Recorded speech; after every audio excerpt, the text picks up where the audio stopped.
Hi everyone, I'm Matt. And I'm Angela. Welcome back to The Master Layer. So we didn't rehearse that. That was good. No.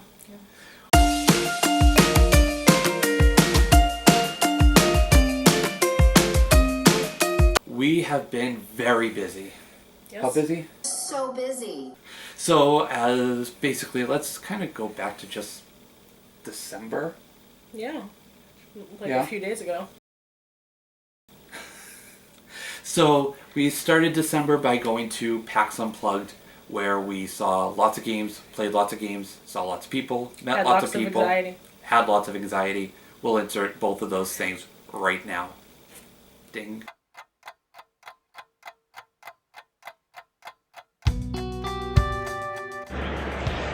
Hey everyone, here at PAX Unplugged in Philadelphia. We are just about getting ready to started and open for the public to come in.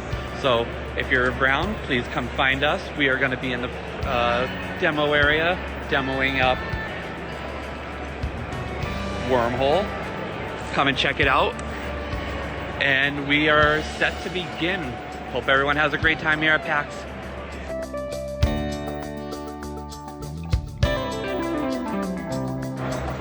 All right, everyone. There's the banner. This is me again. Table. Come and find us. Star Wars Unlimited, right across the aisle.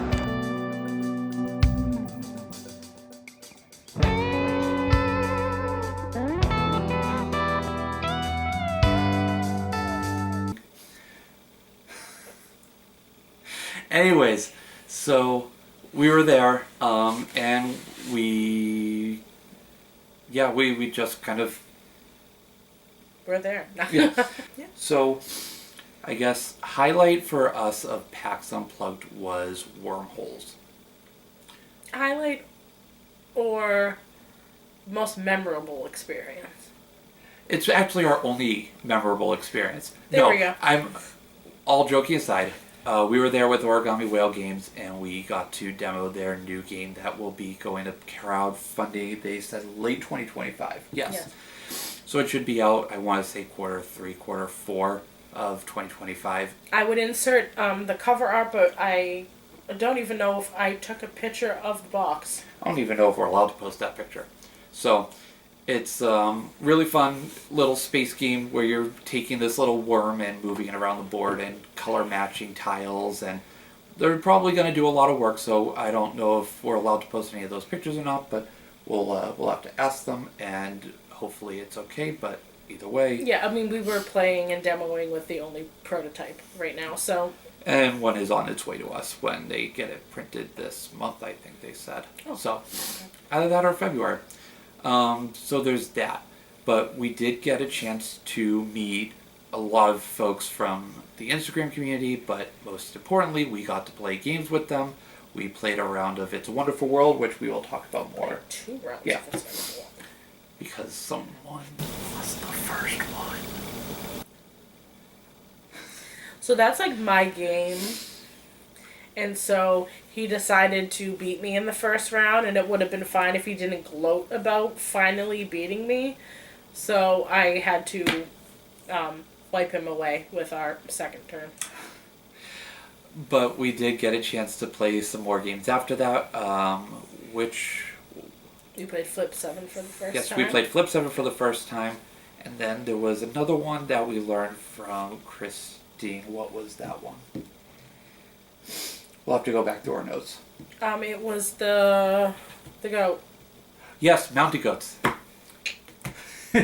Mounty Goats from All Play Games. I forgot we played that. We actually have a copy of it downstairs. We were so tired that day that we were kind of hysterical. Honestly, everyone was. It was very entertaining watching a bunch of content creators be extremely tired at 10 o'clock at night and losing their minds trying to play games. After playing 15 rounds of Wormhole. After playing 15 rounds of Wormhole for us. Yeah. So... Other than that, though, we did that, and we got to play Flip 7, which is one of my absolute new obsession games. I think we've pulled it out, 4 or 5 times now since PAX? Probably more. Probably more. And it is absolutely great. It's a little blackjack poker style game. I did not grab the box. but it's okay. I'm just assuming we're inserting pictures after. We can totally insert pictures after and do little B-roll. And so, just casually just pan across the basically, the object is to score 200 points first, and you are going to get a deck of cards with cards numbered 1 through 12. I'm sorry, 0 through 12. There is 1, 0, 1, 1, 2, 2, 3, 3, so on and so forth. There are 12 12s. And you are basically pressing your luck, and you're hoping to get these little power-up cards. The freeze, which makes you stop other players from playing. There's the second chance card. If you lose, you can pass that one in and basically undo your last action. And then there's a draw 3. Draw 3, which you can play on someone and they have to draw 3. You can play it on yourself and you have to draw 3. But if you draw a duplicate card, you are out. So that is the blackjack side of it. Yeah, I guess. I wouldn't say. You bust only if you get a duplicate number. Yeah, you bust if you get duplicate, but if you get 7 cards, 7 number cards, excluding bonus, excluding power-up cards, those will, you get 7 cards, you get 15 extra points on top of the points you gain for that. Absolutely love this game. Fantastic, so much fun, so easy, great little party game. From there, we had Christmas, which I got a whole bunch of games. I got a game. Yeah, you did get a game. The librarian game for my parents. Yeah, they gave me really librarians. That was a fun one. We played it a bit by ourselves where we just... made up our own rules. Yeah. Kind of what we do. Either way, we did all of that. Oh. And so what other games did you get for Christmas? I got a lot. Babylon, this fun little game that looks, you're basically building Babylon, you get these bricks and you're putting out bridges and so many other things. I can't even remember everything in it, but tree structures, things like that. Building structures with it. I don't know much about it. We will get that played at some point, and along with Rudha, I don't know how to pronounce it. Rudha, I think. But another, I think that's a card game. Either way, all of it will get played at some point. I got a copy of Cockroach Poker, which I can't wait to try. That's never been spoken of. Made up a new word today. Beautiful. That has never been spoken negatively about by anyone I've ever heard talk about it. And Jekyll vs. Hyde, which is one that I've been dying to play for a very long time. Little trick-taking game where you're playing as Jekyll versus Hyde, and you're moving the little piece over across the board. In fact, that one's sitting right next to me because I've been trying to read it. I feel like I'm concealing a dog. Dun dun dun. Oh, they can't see her. There's a dog here. This is Jekyll versus Hyde, and you have these. It's a trick-taking game, and you're moving this little metallic piece. Which, this has weight to it, and I did not expect. I can tell just by looking at it. Oh, no, it's really actually heavy. Yeah. Nice. But trick-taking game, and you're moving this little piece that has Jekyll and Hyde on it, and you're just moving it around to try to make sure your side wins. Well, the other game that I got at PAX, is one that I cannot wait to talk about and show off, because this is probably our most played game ever since. I got to go to a demo playthrough of Alibis, All Plays New Game. I think it's hitting Kickstarter on this date. Yeah.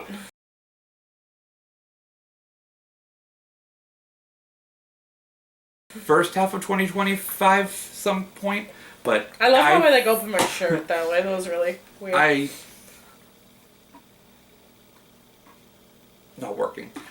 Alibis, you basically have these criminals and they're lined up in a lineup there, and you have all of these words kind of like in code names, where got these word cards here, and basically you are trying to associate 2 of these words together based on which villains you have drawn from this little deck of villain cards here. So basically there's the aspect that it's very difficult to link 2 words together using one other word. And then, on the flip side, that's not your only hurdle. Then your hurdle is to guess everyone else's 2 words. Yes. Based on their one word. So it's just like, wow, I got through the point of connecting these two, and my work's not done. I still have to. And basically, you have these little tokens that vary based on the player count, and you just try to guess everybody else's villain, and you're trying to guess who the main one is. And over 3 rounds, that happens over and over and over again. But it is a blast. Mm-hmm. I don't think I've had a single person look at me and say, this was a terrible game. The only people that had problems with it were my parents. They thought the words were too small, even though they take up most of the card. Sorry, Mom and Dad. Yeah. Either way, I am blown away by this one, and it's one that I think everybody should be picking up on Kickstarter when that comes out.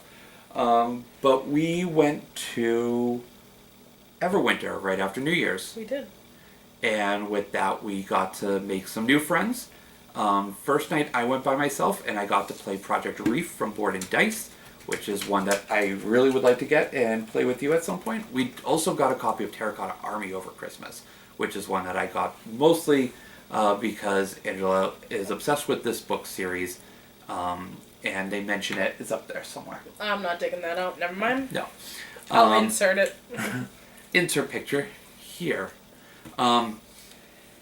So they have these Terracotta Army soldiers up in space, but we have Terracotta Army, the board game, where you are trying to build and put together, I guess, this array of the Terracotta soldiers.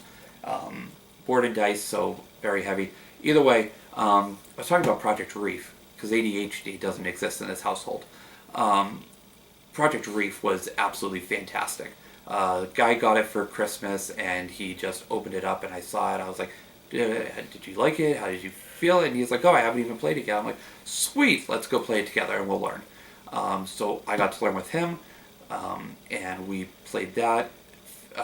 Basically, you're going around, you're trying to move around with these islands. I'll try to insert pictures here. You're going to move around these islands with your little boat meeple, and then you're going to try to collect, and you're using your energy, and you're trying to collect these other sea kelp and clams, and you're trying to take pictures with your underwater camera, and those then you can trade in later on and buy crew to work on your ship that will turn it into money or more energy. It looks very similar to Anachrony in that way. Different publisher altogether. But the board is set up very similarly to Anachrony, and I absolutely loved it. Board and Dice, I have not actually played any games from them until that one. No. And we have... I don't actually think you told me about this game. Yeah, we have four games by them that I picked up over the course of the past couple of years that I've been really wanting to play and try, and hopefully we get those out soon. Tabanusi, Terracotta Army. What's the other one? You're asking the wrong person. I don't remember. There's another one. There's a couple of them. We'll figure it out and we will get them to the table. Other than that, though, I did also get to play a prototype of a game that I believe they said is coming to Kickstarter this summer. And that one is Elemental Clash, I believe it was called. Pendragon Games, maybe? I have their name somewhere. But either way, that was a lot of fun. I missed a lot this first night. Yeah, I'm sorry. It's I mean, okay. This is literally the only 2 things I did. And so that one, you're basically playing these elemental cards, these monsters. Art. I have pictures on my phone. I'll post them in here. But they were not completed art. Some color correction needed to be done. Don't say it. Triggered from Wormhole. And it's basically you have these numbered cards, and you're trying to build these fusions of the elements, and you have water, air, earth, fire. It's basically the Avatar in a trick-taking game. Or just the elements, and everything that uses the elements. That too. But that was a lot of fun. Trick-taking game that I absolutely cannot wait to see the finished copy of and get that to our table at some point. But let's move on to day 2 when you were with me. And the first thing we did was we got to play another trick-taking game with some Take That and what else would you say that had in it? I guess a little bit of deck building, but I wouldn't classify it as that. But like kind of. Very, very lightly. Either way, it was a magic game. It's called Magician's Challenge. Magician's Challenge. You want to talk about that one? I have I was going to say who the publisher was and who the designer was, but I have their business card somewhere. I'll go look it up. So, basically you're acting as a a magician to perform your tricks, and you have to get the highest amount in your hand of a certain trick's iconography.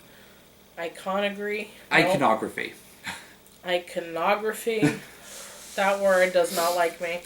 It's almost as bad as orthogonally, but that I can say no.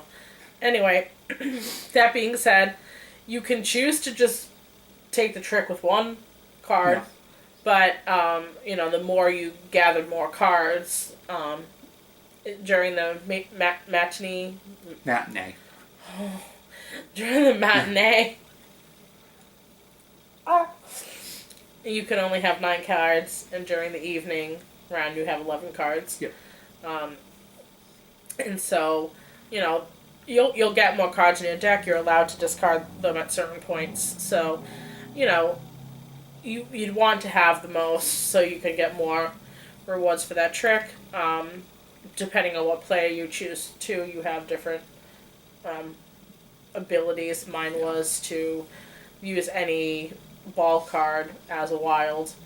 So yeah, that was a fun little mechanic to it, and you got these cards to kind of mess with each other. Yeah, they're called sneaky cards, and you can steal someone else's cards in their hand, or you could shuffle through the discard pile. You got to draw more cards sometimes. Mm-hmm. It definitely was helpful, and I think we picked up on it pretty quickly. Yeah, we did. Except I kept forgetting to take my extra cards, and I was gonna say the designer's like, "What's wrong with you?" There was a couple. The first couple rounds, it took a little bit to realize what I actually was trying to do, and then once I realized, I'm trying to build basically runs of cards with each color to try to do.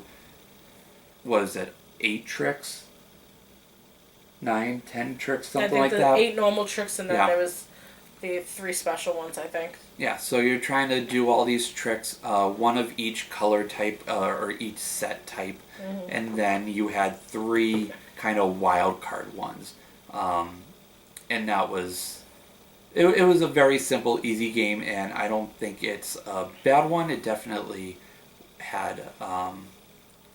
it was definitely very streamlined and very easygoing game that would be great to play around just kitchen table after a big holiday meal. Yeah.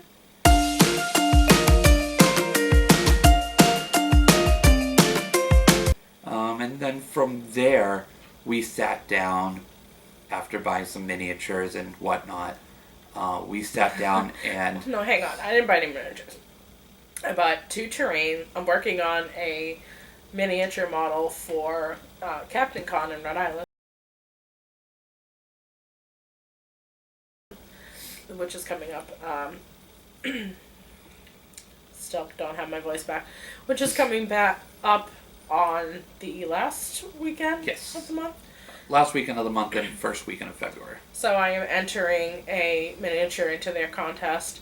And I'm super excited about it. So I got some terrain for it, some grass, and then I also got a couple of paint pens and a paint that I'm not sure what it is. I tried to use it the other day. I'm not sure if it's a wash because it's darker than a wash. It's too light to be an ink, and it's some gregarious in the middle. Gregarious? Good word. Don't think that's the right word. It's in the middle between those two. I don't know what type of texture to describe to you, so... but... Got all that, and then someone got a board game. Someone was selling a dirt cheap copy of basically all of Uwe Rosenberg games, and I now have Hallertau, and I'm really happy. And I know that it's pronounced Hallertau, but every time I walk by it, I read it as Holler at You. And it will just be called Holler at You. And I will accept no substitutions. Alright, back at what we played. Next was the beast of a game, yeah. I feel. We sat down, we were going to start playing a couple games, and then these guys showed up and they had this game in their hand, and they were trying to find a place to play, and they couldn't find somewhere, and I was like, hi, get over here. I want to play this. And they're like, okay. So we sat down and we got to learn Thunder Road Vendetta. And holy shnikes, that was fun. Even though I was the first person out, I'm not going to tell anyone that I'm butthurt about it. I got him out. Somebody very close to me took me out. And she's kicking me right now. No. I'm not kicking him. Lily is, though. If you can't hear that. But we got to learn Thunder Road Vendetta, and I fell in love with this game instantly. Absolutely fantastic fun time. You're just rock'em, sock'em, car bashing fun. It really is. It reminds me, you're right though, it is those old school like car racing games that just keep moving and you have to dodge obstacles, and they really somehow made that into a board game. Yeah. And I think it is for that mechanic that I both like and didn't like, of like once you finish the first board, you pass it off and you add another board to it. Let me just cut you. You're supposed to wait until the person reaches the end of the last board and then remove the last tile. Mm-hmm. Once we were all off the last tile, we were like, I'm just going to move this. So we did not play that part correctly, but it doesn't really affect the game in any capacity. Also, if you have a long enough table, you can just keep out the whole board. But basically. I kind of liked that, and I kind of also didn't like that because my brain was like, "Oh, we're almost done with this game," and it's like, no, you have 2 boards to put on the the game still. Yeah, I need to play with all the expansion, literally every single one of them. I want to play with the Mack truck. So if anybody has the Mack truck in the New England area, please hit me up. I would love to play with that. I want to see how that plays. My comment on this one, because I posted about all the games we played. Well, the first one, the Magician's Challenge, I said it's very fun and It's very fun and quick paced, which not wrong. And Thunder Road Vendetta, I said, are you sure you like your friends? So like the part you might not after that. The part that I thought was rather interesting was literally just every time you moved on top of someone, you had to do a slam action. And it definitely changed things a bit, but also it made you sit there and be like, okay, what direction do I want to go in? Because do I need to slam at this moment? Mm-hmm. Is it worth the risk? Because you rolled 2 die, 1 die chooses which car in the slam. It's either the top car or the bottom car, and then you do a die for a direction. That confused me though. Yeah. Was it because there was the little puff of smoke above or below the car? No, so you had the line, and whichever one was filled in. So you had the line told you where the bottom was. Yeah, some of that confused me. Either way, and then you move one of those cars based off of the direction of the directional die, mm-hmm. and that took a little bit to kind of figure out what that whole die meant, but it was also just fun. It was. Silly little fun with the game that has, I want to say, little to no, I don't want to say merit value, but like you're just, as I said, rock'em sock'em car bashing. What more do you need? It's the Super Smash Bros. Of Game Board World. Of Game Board World. Yes, Game Board World. No. Anyway, so after that, we took a second before going to dinner to play. This game is now effectively called Anything But Tranquil. This is Tranquility. A game that I absolutely freaking adore. Also makes me want to throw and flip every table I play it on. You want to talk about this? Enough. You want to talk about this, mother sucker? Cough break. This game could totally use a playmat And I stand by that. So basically, you make a border of cards to contain a grid pattern, which is why I feel like it needs a play map, because that confuses me. It makes the play area so much larger than it needs to be. Whatever. Said cards in question, just double-sided. We didn't play with the day or night rules. Don't even know what the day or night rules. Don't want to know, because why make it more frustrating for everyone involved? Basically, you start at the lower left-hand corner, and you have cards. Is it 1 through 80? Have we determined? I did not recheck to verify what the highest number is. I believe it's 1 through 80. Well, the thing's right there. Pause while I read. So you get all these number cards. Yes, it's 1 through 80. Look at me go. Okay. So you have the cards 1 through 80. You deal the deck accordingly. The discarding a couple of cards in your hand at first drove me nuts, but whatever. It's what they wanted us to do. And basically, you're not supposed to talk to each other. I think we know how I feel about not talking to each other games. I want to cry and equally flip a table. And then we end up talking to each other and it still doesn't go well. So, but more importantly, for this one in particular, like, you've wanted to flip tables before. Right. Like, you've gone frustrated. Like, the mind. Like, the mind, Quiet House. Yeah. Quiet House. I cry myself to sleep. But still. But none of those games frustrated you as much as this. The reason this frustrated me in particular was how that playthrough went, because everyone else was just putting cards random parts of the grid and not losing points. So the rule is if you put it next to another card on the board, left to right, you had to lose the points for however many numbers are in between. So if I put a 1 and a 3, you lose 2 points. Yeah. If you put a 1 and a 2, you lose 1 point. Here's the problem with that, is the fact that you still want to put the cards out, right? And I was the only person putting cards on the board in a way that was going to help us actually get up the chain. But because I was actually putting cards down, I was losing all of my cards. Everyone else was putting it on top of each other, and you don't have to lose points for that, which is great, but I feel like no one else was doing any of the legwork. And I wasn't getting, and I was getting punished for it. And I guess I am frustrated. It's fine. It was just the playthrough. So that being said, I felt like I was being punished even though I was the only one actually contributing to the game. Well, I mean, everyone was playing, but I just mean, like, for the flow of it. Like, I had 1, 3, 5, 10, 11, like, that whole bottom row brought to you by me. So, you're welcome.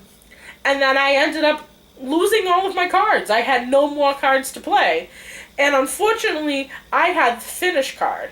So when you get to the top, you want to have a finish card left in someone's hand. And yes, I'm going to tell the rest of the story. Don't you worry. You're already hearing. Someone needs to have a finish card in their hand if you do get to finish the game, which is probably improbable. And then put the finish card at the end. Like, we're done. We're good. We're Gucci. We finished. Except the lovely people we were playing with lost that knowledge when we told them. It didn't go in one ear and out the other. It went around. And so they decided to just discard their finish cards on purpose.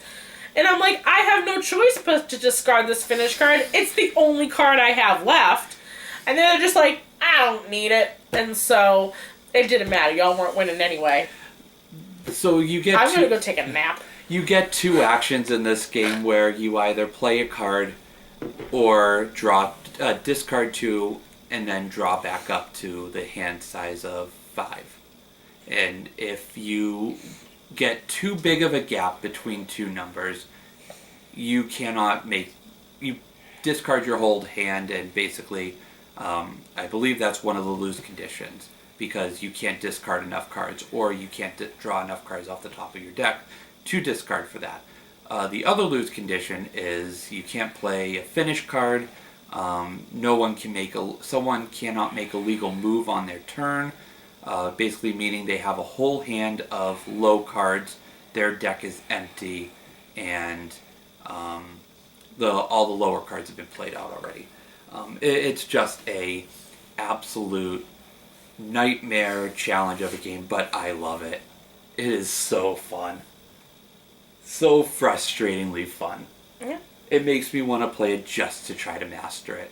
But we do have Tranquility the Ascent that needs to be played at some point to learn that and see how much different it is and how much more table flippy fun we can have. Sure. Sure. And I think we only have one more game to talk about that we've played, which is the games we played with Kelly. Oh, right. I forgot about Kelly's birthday. Sorry, Kelly. I didn't. Happy birthday. Anyway, we played, I don't know what it's called, Wizard Tower? Wandering Towers. Wandering Tower. Got it. I was going to look at my Amazon cart because it's there. We played Wandering Towers, and it's a cute game where you're trying to, I want to say, make it more violent than it is. You're trying to crush your opponents under a tower, and then they have to remember where the heck their meeples are to get around a board and get into a Raven's Keep, and the Raven Keep keeps moving, so you have to keep moving with it, but you might get crushed again. So you don't know where your meeple is at any given time. Yeah, there was one point in the game that I did not know where my guy was. Any of them. All of them were still on the board, and I did not know where a single one of them was. Mm-hmm. I think at the end of the game I still had 2 left to put in Raven's Keep. So you only got or one. Or maybe 1. No, I don't think you got 2. I thought we had 4. 3. We had 3 meeples. Oh. Because we got really confused with the player count and how many meeples we were supposed to. We played with 3 meeples each because there was 6 people playing. Something like that. Okay. And yeah, there was 6. Yeah, there were 6 people playing. We each played with 3 meeples. Yeah, so basically it was the first person to get all 3 of the meeples to the keep and also fill all their potions. Yeah. Whether or not you use the potions too. Like you just had to create the potions, and you create the potion by putting a tower on another person. I guess you could put the tower on yourself too. It didn't matter. But yeah, that was really fun. It was a lot of fun. I lost my meeples quite often. And I am exceptionally terrible at remembering where the meeples are. I thought the kid won it. No? Won. Oh. Yeah, no, I crushed her thing. She had 1 meeple left, and I was like... You crushed the kid's meeple? I did. She had 1 meeple left, and I was like, no! And then I won. Moral of the story is, do not play board games with my wife if you're our child.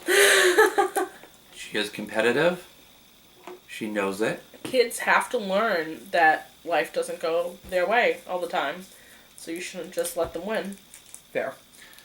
We have a lot of things coming up. She crushed my meeple first, then it was game over. I want you to know that I'm not the villain of the story.